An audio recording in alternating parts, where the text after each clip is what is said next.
తాకట్లో ఉన్న బంగారాన్ని విడిపించి ఆ రోజున మార్కెట్ ధర కట్టి మిగిలిన డబ్బును మీకు అందిస్తుంది కొమ్మూరి గోల్డ్.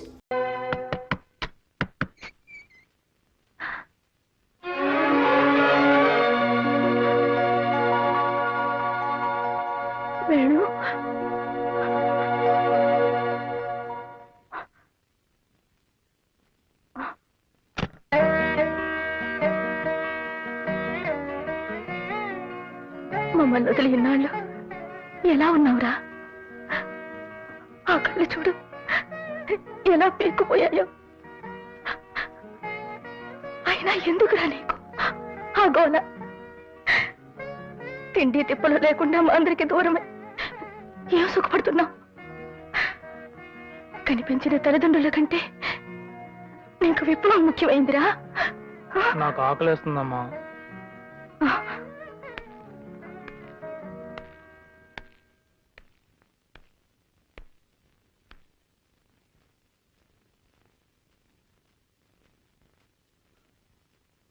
వాడికి అన్నం పెట్టు, కూర్చో. నాకు తెలియక అడుగుతాను, ఎందుకురా అడవుల్లో దాక్కుని దొంగలా బ్రతకడం? నిజం దొంగలు ఈ సమాజాన్ని దొరలా దోచుకుంటున్నందుకు. అయితే వాళ్ళని ఇష్టం వచ్చినట్టుగా దోచుకోమని మీరు అడవుల్లోకి వెళ్ళిపోయారా? ఈ అజ్ఞాతవాసం మాని మీరే పోలీస్ ఆఫీసర్లై, మీరే కలెక్టర్లై, మీరే రాజకీయాల్లోకి వచ్చి మంత్రులై సమాజాన్ని బాగు చేయొచ్చు కదా. చూడు, ఇది ప్రజాస్వామ్యం. ప్రజల సానుభూతి లేనిదే మీరెంత పోట్లాడినా ప్రయోజనం లేదు. మాకు ప్రజాబలం ఉంది నాన్న. ప్రజలకు మా మీద నమ్మకం కూడా ఉంది. ప్రజలకు మీ మీద నమ్మకం ఉందనుకున్నప్పుడు ఎన్నికల్లో పోటీ చేసి గెలిచి మీరు అనుకున్నది సాధించవచ్చు కదా. రాక రాక ఇన్నేళ్ళ తర్వాత వాడి ఇంటికి వస్తే ఏమిటండి చేదస్తాం? వాడిని అన్నం తినవండి.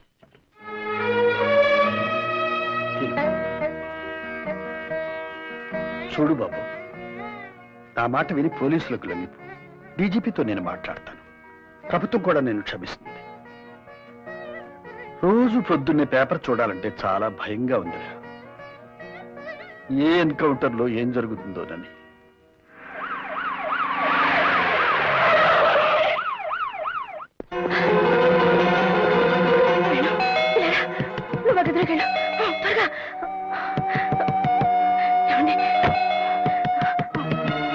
మీరెళ్ళి పడుకోండి. అయ్యో నమ్మటమండ పని ఇక్కడే ఉంది. మీరెళ్ళి పడుకోండి. ఏమండి మీరు వెళ్ళకండి. ఏమండి ఏమండి నామ. నమస్కారం సార్. మీ అబ్బాయి వేణు ఇంట్లో ఉన్నట్టు తెలిసిందండి. ఏమిటండి వేళా పాడా లేకుండా వచ్చి ఇదే ప్రశ్న ఎన్నిసార్లు అడుగుతారు? మా బిడ్డ మాకు దూరమై మేమేడుస్తుంటే ఇదేం కర్మ? వాడింటికి రాందే వచ్చాడంటారే. సార్, మీ అబ్బాయి వేణు వచ్చాడని కన్ఫర్మ్ గా తెలిసింది. రాలేదు మొర్రు అంటుంటే ఆయన అడుగుతారు ఏమిటండి? ఏమండి రాలేదని చెప్పండి.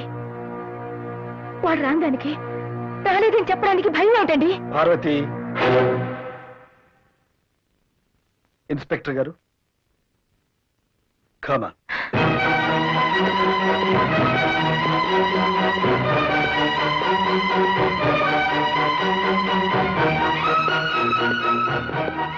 బాబు, నువ్వేం భయపడకు.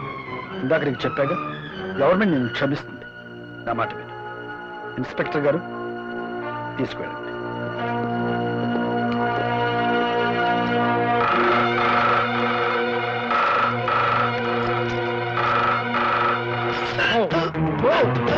బాబు, బాబు వేణు, బాబు నా మాట విను. బాబు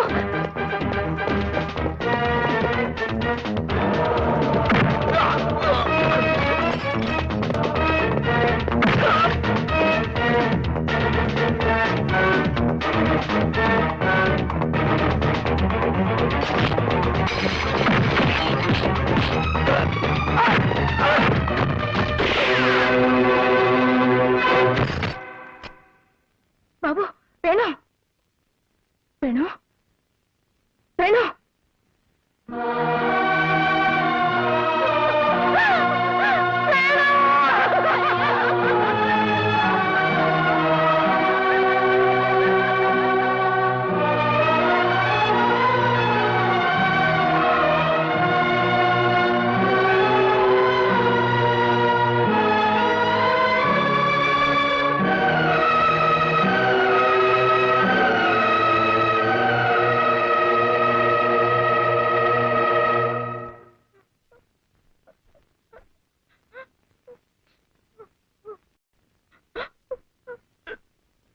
వాణ్ణి పోలీసులకు అప్పచెబితే మారతాడు, ఆ తర్వాత మన కళ్ళ ముందే ఉంటాడు అనుకున్నాను, కానీ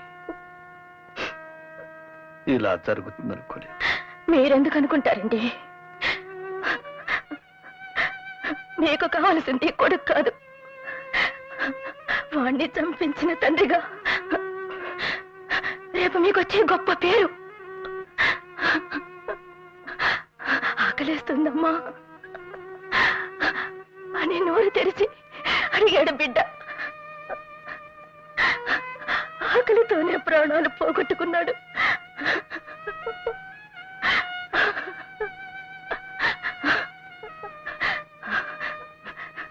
నిజానికి వాణ్ణి చంపింది పోలీసులు కాదు,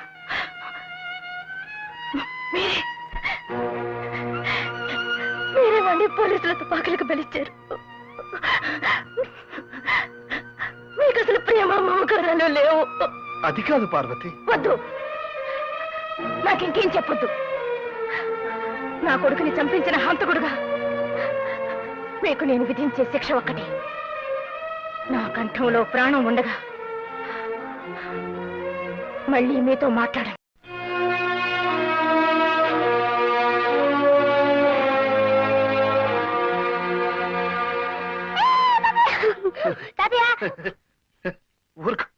ఊరుకోరా. ఇలా చెక్కలు గింతలు పెట్టడం నాకు ఎవరు నేర్పారో తెలుసా? చిన్న బాబాయ్ అమ్మలో నేర్పించినప్పుడల్లా చెక్కలు గింతలు పెట్టి నేర్పిస్తాడు. ఆయనే మా బాస్. ఏడీ వాడు వచ్చాడా? అమ్మో ఇప్పుడే బాబాయ్ కూరలో ఎన్ని రాజకార్యాలు. అప్పుడు నేను స్కూటర్లో రోడ్డు మీద వస్తున్నానా, వెనక నుంచి పెద్ద విమానం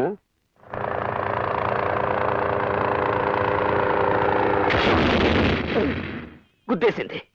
స్కూటర్ ఆకాశం మీదకి వెళ్ళిందా, విమానం రోడ్డు మీదకి వచ్చిందా? నీ అబ్బా! సత్యపండి ఎవరు? నా పేరు సత్యపండి. ఏమైందండి? ఏమైందో స్టేషన్లో చెప్తాను. పద.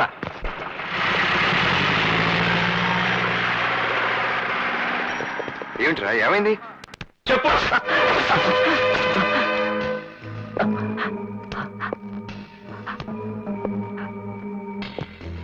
ప్యాసింజర్ ట్రైన్ ఏంటి, మాట్లాడేంటి సార్? అదిగో మళ్ళీ అదే టైప్ లో మాట్లాడతావేంట్రా?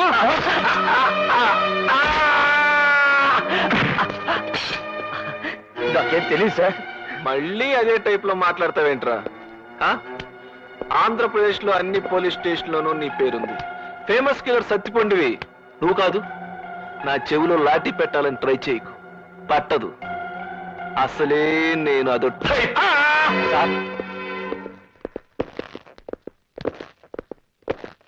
ఇతనే సార్ సత్యపండు. ద్వారకా హోటల్లో రామారావు పేరు మీద దిగాడు. ఈడ అనుకుని ఈ టైప్ లో హ్యాండ్ కొట్టాను కదరా. ఈడ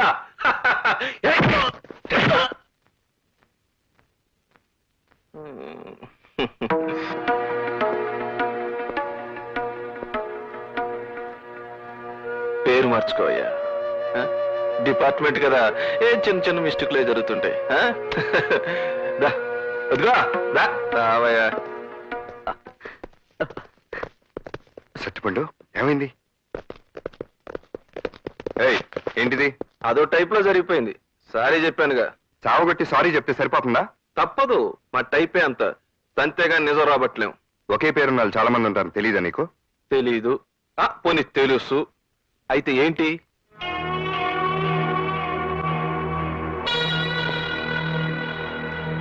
ఏంటి అలా చూస్తున్నావు? పెడా, నేను వెళ్ళడానికి రాలేదు, వేరే పని మీద వచ్చాను. ఏంటది? మా చెల్లిని కాలేజీ దగ్గర వి రఘురామన్ ఎవడో ఏడిపిస్తున్నాడని తెలిసింది. వాడు ఎవడా అని ఎంక్వైరీ చేస్తే నువ్వేం తెలిసింది? నాతో పెట్టుకోవద్దు, నేను అసలే ఓ టైపు.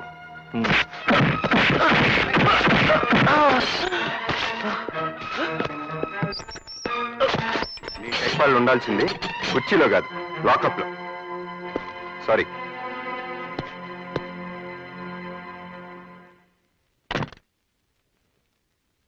అన్నయ్య, మీ పోలీసు వాళ్ళకి జాలి దయ ఏం ఉండవా?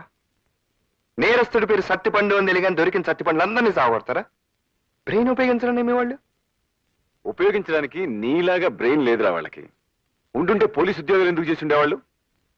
నీలాగా బేవర్సగాళ్ళతో కలిసి తండ్రి పేరు అన్న హోదాను అడ్డం పెట్టుకుని పోలీస్ స్టేషన్ మీద పడి పోలీసులు తన్నుండేవాళ్ళు. నేనేం అన్యాయంగా కావట్లేదు. న్యాయంగా కొట్టావా? న్యాయంగా కొట్టావా? పోలీస్ స్టేషన్కి వచ్చి సిఐ హోదాలో ఉన్న ఆఫీసుని కొట్టడం న్యాయం అనుకుంటున్నావా? రే, నువ్వు నా తమ్ముడు కాబట్టి సరిపోయింది. లేకపోతే నిన్నే ఫ్యాన్కో వేలాడదీసి లాకప్ డెత్ అని చెప్పి నీ శవాన్ని ఇంటికి పంపించుండేవాళ్ళు తెలుసా? షబాష్. మీరు ఎన్ని రకాల వెధవ పనులు చేయగలరో సిగ్గు లేకుండా చెప్తున్నావంటే నువ్వు కూడా డిపార్ట్మెంట్కి చెందినోడు. Shut up shut up. సిఐ గన్ కొట్టింది ఎవరో తెలుసా? మీ తమ్ముడే నాతో అన్నప్పుడు నాకు నా తల తీసేసినట్టయింది. ఏమిటి? వీడు సర్కిల్ ఇన్స్పెక్టర్ కొట్టాడా? ఏరా? అబ్బే ఏం లేదన్న, ఊరికే నువ్వేం కవర్ చేయక్కర్లా. కొట్టానని చెప్పు. చెప్పి ఎందుకు కొట్టానో కూడా చెప్పు. ఏ నువ్వు చెప్పలేవా? నిర్దవాళ్ళ దగ్గర పూరి తిరుపతి ప్యాసింజర్ లో దోపిడీ జరిగి పాతకేడి సత్తిపండు కోసం గాలించమంటే నా ఫ్రెండ్ సత్తిపండుని తీసుకెళ్లి చావబాదారు. అసలు దొరకగానే సారీ చెప్పి పంపించేశాడు వీళ్ళ సీఏ. అందుకే నేను వాడిని చావబాది సారీ చెప్పాను. గొప్ప పని చేసావు. అయినా నువ్వెవడు ఇలా కొట్టడానికి? నీ ఫ్రెండ్కి అన్యాయం జరిగితే పోలీసులకు కంప్లైంట్ ఇవ్వు. నీలాగా ఎవరికి వాడు న్యాయం చెబితే ఇక చట్టం ఎందుకు, న్యాయం ఎందుకు? అయినా నీకు ఆ లేబర్ వాళ్ళతో స్నేహం ఏంటి చెప్పు రవి. లేబరో గేబరో నాకు తెలియదు. నాకు తెలిసిన స్నేహం ఒకటే. ఏమిట్రా నీ బోడి స్నేహం? పని పాట లేకుండా అడ్డగాడిదలా తిరుగుతున్నావు. నాకు ఇంకో కొడుకున్నాడని చెప్పుకోవడానికి సిగ్గుపడే పరిస్థితి తీసుకురాకు.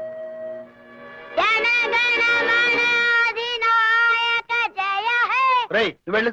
తప్పు చేయని వాడిని ఎవరన్నా కొడితే వాడిని మనం కొట్టడం తప్పా తాతయ్య? కాదు తాతయ్య. మరి బాబాయ్ ఎందుకు కోపడతారు? ఎందుకు? చాలా ఊరుక. Order order. వాదోపవాదాలు విన్న మీద జడ్జిమెంట్ ఇచ్చేస్తున్నాను. సత్తిపండును అన్యాయంగా కొట్టిన పోలీసును బాబాయ్ అలియా మా బాస్ కొట్టడం రైట్. బాబాయ్ని అడ్డమైన గొడవల్లో తలదూర్చొద్దు అనడం తాతే రైట్. రైట్. రేయ్, రేయ్, ఏం చేస్తావు? ఊరుకోరా. నిన్ను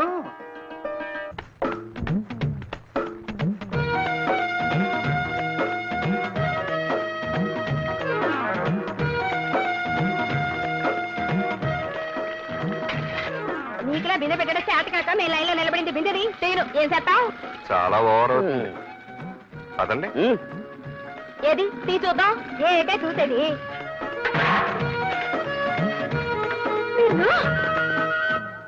ఇంత ఓవర్ అయితే కష్టం.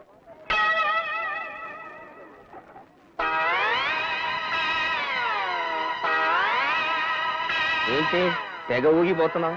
రైల్లో పుట్టావా ఏంటి? అయ్య బాబాయ్, మీకెలా తెలిసిపోయిందండి మా చెల్లి రైల్లో పుట్టిందని? చెల్లమ్మా, జాగ్రత్త చెల్లమ్మా, పడిపోతావమ్మా. ఎవరికి? నాకి? ఓవర్ అవుకో. ఇదిగో ఇదే నీకు లాస్ట్ వార్నింగ్. ఇంకొకసారి గేర్ చేసావనుకో ఏమవుతుందో తెలుసా? ఇల్లు ఖాళీ చేసి వెళ్ళిపోవాలి. అయ్య బాబాయ్, ఎలా తెలిసిపోయింది చెల్లమ్మా నీకు మనం ఇల్లు ఖాళీ చేసి వెళ్ళిపోవాలని? తెగ పోజులు కొట్టేస్తున్నాడు. ఏయ్, మళ్ళీ ఓవర్ అవుతుంది. రామ రామ, నేను ఓవర్ అవడం లేదండి. అయ్య బాబాయ్, పడిపోతారు జత జత పడిపోతారు బాబు, పడిపోతారు. అయ్యో పడిపోతారు బాబోయ్. వెళ్ళేస్తుంటాదయ్యా. మంచిది బాబు. Good morning uncle. నమస్కారం మాస్టర్. ఓ రామ్మోహన్ రావు, రారా కూర్చో. ఎలా ఉంది రిటైర్మెంట్? మరీ విశ్రాంతి కదండి, చాలా ఇబ్బందిగా ఉంది. నేను రిటైర్ అయిన కొత్తలో నీలాగే అనుకునేవాడిని. కానీ అది పోగొట్టడానికి అన్నట్టు అమ్మాయి అల్లుడు యాక్సిడెంట్లో పోయారు. ఏం చేస్తాం, మళ్ళీ బాధ్యతలు మొదలయ్యాయి. అదిగో ఆ సాయిరామను ఒక ఇంటి పని చేసిస్తే ఆ తర్వాత నేను అవతారం సాధించినా అడిగే వాళ్ళు ఎవరు ఉండరు. మాస్టర్, నేనెప్పుడూ మీకు రుణపడి ఉన్నానని చెప్పడమే గానీ రుణం తీర్చుకునే అవకాశం రాలేదు. ఇప్పుడు వచ్చింది. మరి ఆ అవకాశం ఇస్తారా? ఏమిటే అది? మీకు అభ్యంతరం లేకపోతే మా అమ్మాయిని సాయిరాంకి ఇద్దాం అనుకుంటున్నాను. ఏమైనా? అవును మాస్టర్, మా అమ్మాయి మీ ఇంట్లో ఉండి మీకు ఈ వయసులో సేవలు చేస్తుంటే మీ రుణం తీర్చుకున్నంత తృప్తిగా ఉంటుంది నాకు. అలాగే, నీ ఇష్టం వచ్చినట్టు చెయ్యి. Thanks master. నమస్కారం అమ్మా. నేను పని మానేశాక ఇంట్లో ఇబ్బందిగా ఉందని సిన్నమ్మ గారు చెప్పారు. అందుకే ఈ పిల్లని తీసుకొచ్చాను. మా పేటలోనే ఉంటుంది. చాలా మంచి పిల్ల. దండబెట్టవే. చూడ్డానికి లక్షణంగానే ఉంది. నువ్వు అమ్మగారికి నచ్చావే? నాకు అమ్మగారు భలే నచ్చారు. అచ్చం పార్వతీదేవిలో ఉన్నారు. జీతం ఎంత కావాలి? ఊరుకోండమ్మా మీ మొహం చూస్తే జీతమా బతమా ఏమీ లేకుండా ఉండాలనిపిస్తుంది బతుకంతా. బాగానే మాటలు నేర్చావు. పద లోపలికి. అమ్మగారు కుడికాలు పెట్టాలా ఎడంకాలు పెట్టాలా? నువ్వేమీ కోడలికానికి రావడం లేదు, ఏదో ఒక కాలు పెట్టు. ఎందుకైనా మంచిది, కుడికాలే పెడతాను. నువ్వు వెళ్ళు. ఇదిగో 2 కిలోల బియ్యం, 1 కిలో మంచి నూనె, 1/4 కిలో పెసరపప్పు అర్జెంటుగా కట్టు. అవతల ఎసరు మరిగిపోతుంది. ఏంటమ్మాయి నువ్వేమైనా గవర్నర్ గారు కోడలువా, కలెక్టర్ గారు పెళ్ళానివా? ఎక్కడికి వచ్చినా వెనకొస్తావు, ఓ ముందుకెళ్ళిపోతావు. మేమంతా మడుసులం కావా? ఇదిగో వెనక ముందని ఆలోచిస్తా ఉంటే ఈ కొట్టుకాడే ముసల్దాన్ని అయిపోతాను. చేతనైన కాడికి పక్కోళ్ళని తోసుకునైనా ముందుకెళ్ళాలి, లేకపోతే ఈ లోకంలో బతకలేము. ఏంటమ్మా చిట్టి, ముందు వెనకనేదో పాఠాలు చెప్తున్నావేంటి? అదే పాఠాలా పాడా, మడుసు అన్నాక బుద్ధుండాలి. ఎంచక్క ముందొచ్చినోడు ముందు, వెనకొచ్చినోడు వెనక నిలబడాలి. లేకపోతే మడుసులకి పశువులకి తేడా ఏముంటదని చెప్తున్నా. అయితే నువ్వు పశువుని ఒప్పుకున్నావు అనమాట. అమ్మా అమ్మా పద. తీసుకెళ్ళి గడ్డి పెట్టా. నడు. అమ్మా దుగ్గిలు కూడా పెట్టండి. కదా ఇదిగో ఇదిగో నువ్వు ఇలా అందరూ నన్ను డబాయించడం ఏం బాగాలేదు. మర్యాదగా చెప్తున్నాను, నాతో అనవసరంగా పెట్టుకోకు. అది నీకు మంచిది కాదు. ఎందుకో? నేను మామూలు రాణి అనుకుంటున్నావా? మహారాణిని. జడ్జి రామ్మోహన్ రావు గారింట్లో పని కుదిరాను. జడ్జి అంటే మామూలు జడ్జి అనుకున్నావా? రిటైర్డ్ జడ్జి తెలుసా? వాళ్ళ పెద్దబ్బాయి గారు పెద్ద పోలీస్ ఆఫీసరు, చిన్నబ్బాయి గారు ఇంకా పెద్ద ఆఫీసర్ అనుకుంటాను. రాత్రి పగలు డ్యూటీలోనే ఉంటారు. అవును, ఇంతకి జడ్జి పశువుతో పని ఎట్లా చేయించుకుంటున్నాడు? ఇదిగో పిచ్చి పిచ్చిగా వాగితే మా అయ్యగారితో చెప్తాను. ఆయన అసలే రిటైర్ జడ్జి. ఆయన తలుచుకుంటే రేపు ఈ పాటికి నువ్వు జైల్లో ఉంటావు. శరీరముఖమా ఈ బాబు ఎవరా? మామా నువ్వు వెళ్ళి పని చూసుకో. పదమ్మా పద. చూడండి జడ్జి గారు, పని మనిషి గారు, ఈ పేటకి నేనే జడ్జిని, నేనే కమిషనర్ని.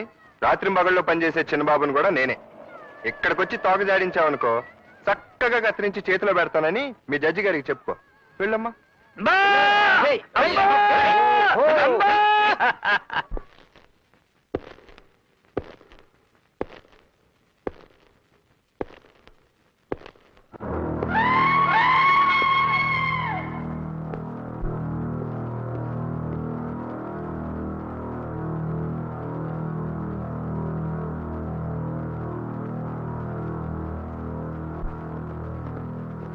వెళ్ళొస్తాను డాడీ.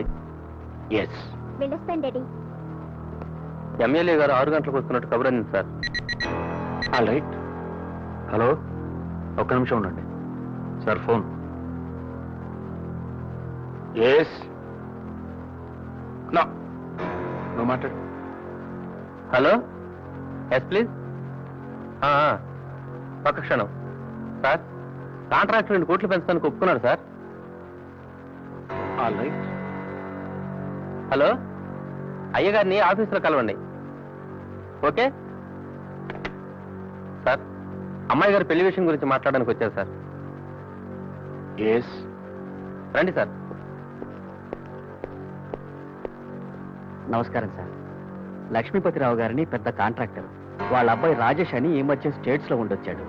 ఒక్కడే కొడుకు, 50 లక్షల పైగా ఆస్తి ఉంటుంది. మీ అమ్మాయిని చేసుకుందామని. ఆఫ్టర్ ఆల్ 50 లక్షలు ఆస్తున్నాడు కొడుక్కి నా కూతుర్ని పలా. అది కాదండి. ఇంకొక మాట మాట్లాడేమంటే నేను ఏం చేస్తానో నాకే తెలియదు. మీరు పదండి. పంపించు.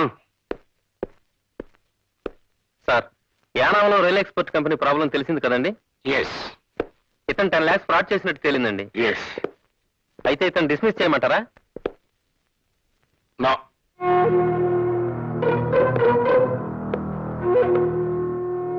నా కంపెనీలో ఏ ఎంప్లాయీకి డిస్మిసల్ ఉండదు. చచ్చేదాకా సవ్యంగా ఉద్యోగం చేయటం, సవ్యంగా లేకపోతే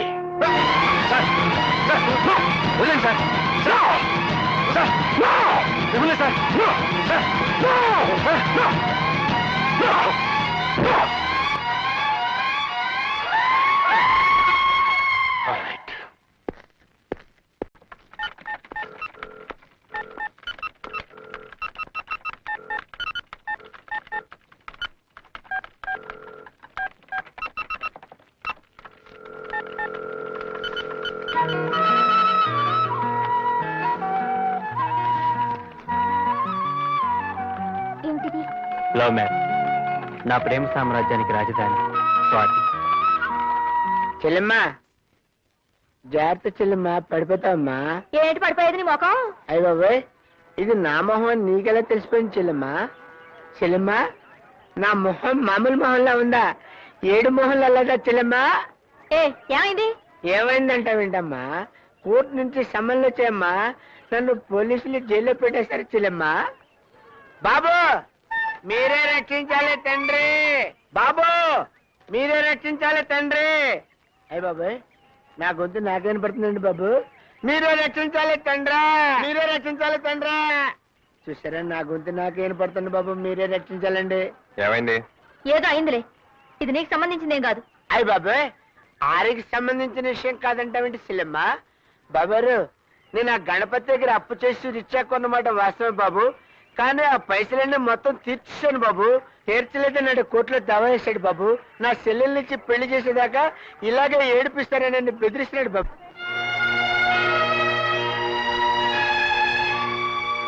గణపతిని లారీని తీసుకురండి. అడుగా సూట్ కేసు పెట్టుకుని బక్కోడు కనపడుతున్నాడు చూడు బాబు, ఆడే గణపతి.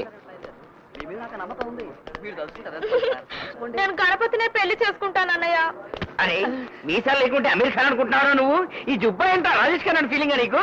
ఎయిరా విని ఒక నీకు అబద్ధాడతారు నువ్వు. నా చెల్లెల్ని పెళ్లి చేస్తుంటారు నువ్వు. చంపేస్తా నేను. ఇప్పుడు మర్డర్ చేస్తాను. నా చెల్లెలు ఏమిటయ్యా అది? జడ్జి గారి దగ్గరికి రా. జడ్జి గారు అక్కడెక్కడ ఉన్నారయ్యా? అసలు ఈ పర్సనాలిటీ ఎలా పెళ్లి చేసుకుంటారా నువ్వు? ఏమిటయ్యా జోగ్రాఫీ చేస్తా? అంటే వెరీ గుడ్. ఏమిటిదంతా? జడ్జి గారు అన్నారు అక్కడ. ఈ జోగిరాజ్కి గణపతికి గొడవ ఏంటండి? ఆ లావాదేవీలు మీకు ఎందుకు బాబు? మాకు కావాలి బాబు. జోగిరాజు అప్పు తీర్చేసినా తీర్చలేదంటున్నాడు ఈ గణపతి. ఎందుకు?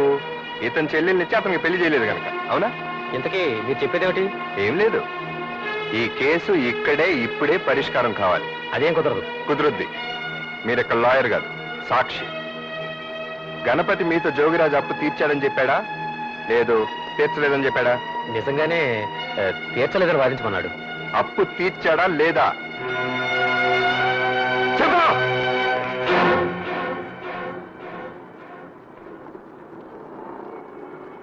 తీర్చేశాడు, కానీ తీర్చలేదని వాదించమన్నాడు. మీరు తప్పకుండా సార్. నీకు జుబ్బా ఎందుకు రే? ఆ పేపర్లు తీసారా? నీ జుబ్బా నువ్వు నీ